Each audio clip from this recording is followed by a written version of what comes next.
बहू, आज तुम्हारी ननद रीमा घर आ रही है। साथ में उसके सास ससुर भी आ रहे हैं। उनके सामने साड़ी पहन लेना। सुबह सुबह रसोई में चाय बनाती निधि से उसकी सास कमला देवी ने कहा।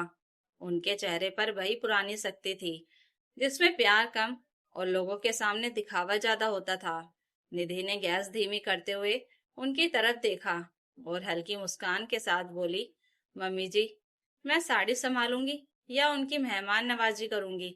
आप ही अपनी वो महंगी वाली भारी जरकन वाली साड़ी पहन लेना। मैं तो सूट में ही ठीक हूँ। इतना सुनते ही कमला देवी का चेहरा उतर गया। उन्हें अपनी बहू की ये साफ बात कभी पसंद नहीं आती थी।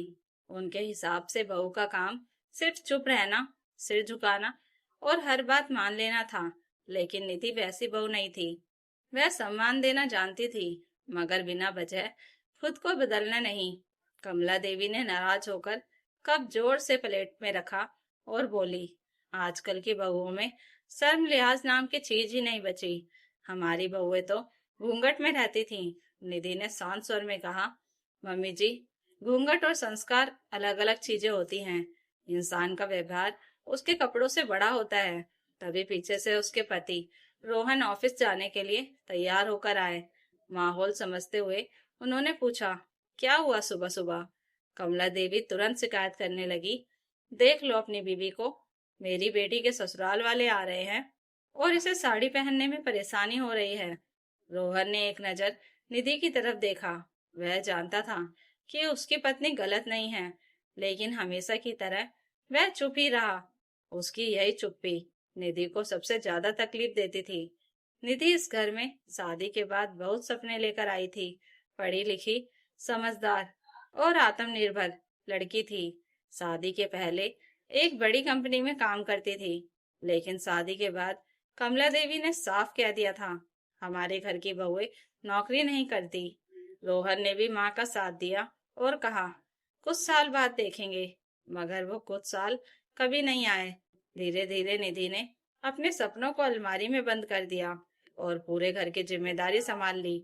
सुबह से रात तक सबकी जरूरतों का ध्यान रखना, रिश्तेदारों की खातिरदारी करना, हर त्योहार पर खुद को साबित करना, यही उसकी जिंदगी बन गई।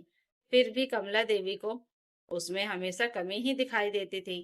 दोपहर तक पूरे घर में हलचल शुरू हो गई। कमला देवी बार बार निधि को आदेश दिए जा रही थी, बहू, मिठाई की प्लेट अच्छे से सजाना, और हाँ, रीमा की सास के सामने ज्यादा बोलना मत। निधि बस जी कहकर काम करती रही। अंदर कहीं उसे दुख हो रहा था कि जिस घर को उसने अपना सब कुछ दिया, वहां उसकी पहचान सिर्फ एक दिखावे की बहू बनकर रह गई थी। उसने हल्के गुलाबी रंग का सिंपल सूट पहन लिया और बाल बांध लिए। कमला देवी ने उसे ऊपर से नीचे तक देखा और ताना मारते हुए बोली, कम से कम आज तो ढंग से तैयार हो जाती। निधि ने मुस्कुराकर कहा, मेहमानों को सम्मान चाहिए मम्मी जी, फैशन शो नहीं। शाम होते होते रीमा अपने पति और सास ससुर के साथ घर पहुंची। रीमा हमेशा से अपनी माँ की लाडली रही थी। शादी के बाद भी जब भी मायके आती, घर में उसकी ही चलती। आते ही उसने निधि को देखा और भौहें चढ़ाकर बोली, भाभी, आज तो आपको साड़ी पहननी चाहिए थी। मेरी सासू माँ को बहुओं का साड़ी में रहना बहुत पसंद है। निधि कुछ बोलती उससे पहले रीमा की सास शारदा जी मुस्कुराई और बोली, अरे बेटा, कपड़ों से क्या फर्क पड़ता है, इंसान का दिल अच्छा होना चाहिए। ये सुनकर कमला देवी थोड़ी असहज हो गई। उन्होंने तुरंत बात बदलते हुए सबको बैठाया। थोड़ी देर बाद खाने की तैयारी शुरू हुई।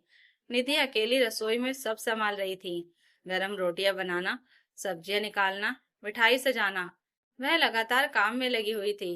बाहर ड्राइंग रूम में सब हंसी मजाक कर रहे थे और कमला देवी अपनी बेटी की तारीफों के पुल बांध रही थी। हमारी रीमा तो ससुराल में सबका दिल जीत चुकी है।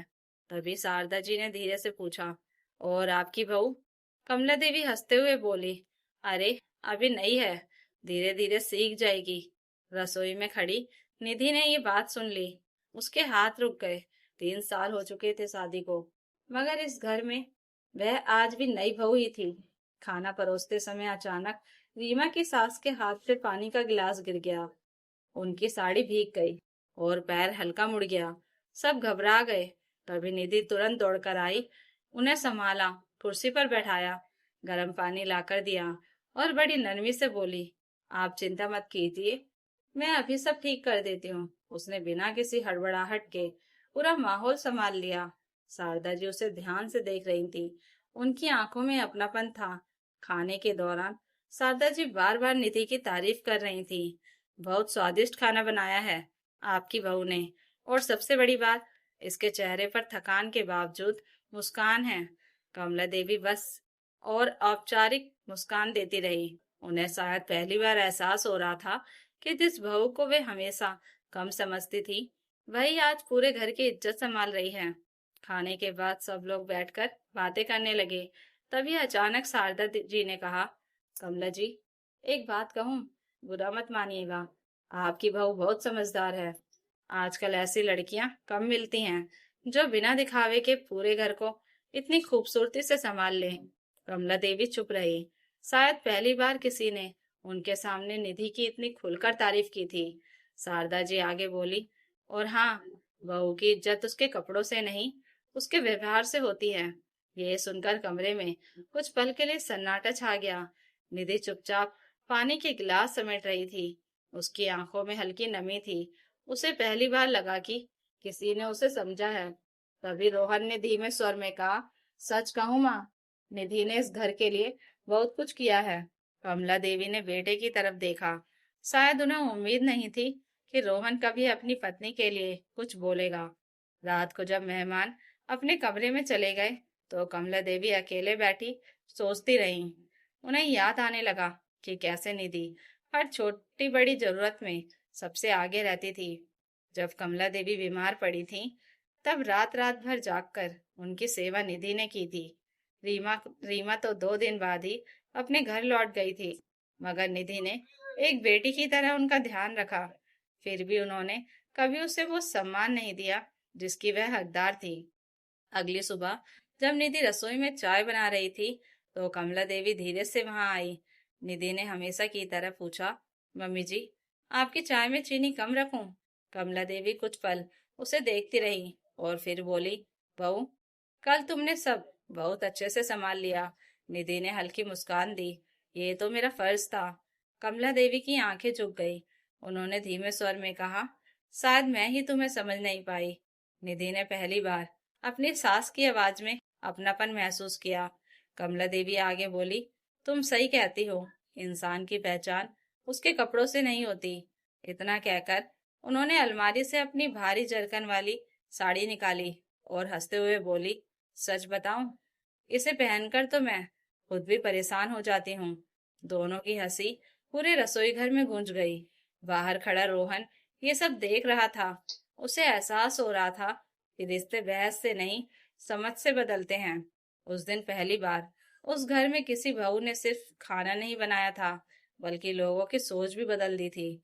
तो दोस्तों, अगर आपको यह कहानी अच्छी लगी हो तो कमेंट करके जरूर बताइएगा, और नई कहानियों के लिए चैनल को सब्सक्राइब जरूर कर लीजिएगा। Thank you for watching.